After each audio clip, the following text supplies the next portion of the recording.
tunaimba mara kwa mara umoja wa Afrika, na niliwaambieni wananchi, tusimame kwa kupendana, tusimame kwa kukaa kwa amani, na kusema KANU inataka kuongeza siku. Mnafikiri mimi sitaki kutoka?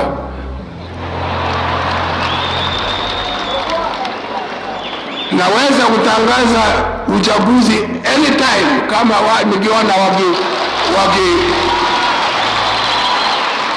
those who are fighting to be presidents suffer from a sense of self-importance.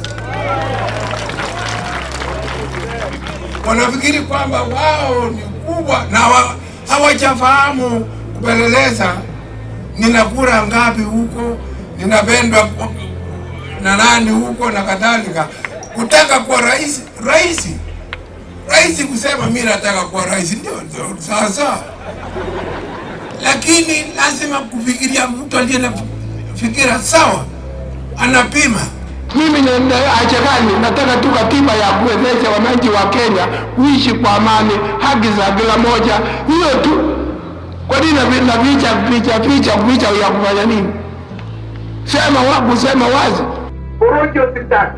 Tulipoungana na KANU na LDP kushirikiana, sasa tunaelekea mahali ambapo tunakuwa pamoja sasa.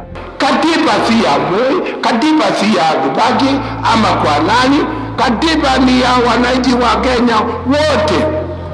In Africa we are having problems of ethnicity. People did not listen to me. They thought I was clinging to one party and that I was a dictator. I was not a dictator. I was saying exactly the fears of the people. Kwa sababu ninawahurumia mama, nawahurumia wazee, nawahurumia vijana wa university, wa secondary school, wa primary school, wako na mimi, na sitaki hata moja auawe au aumie.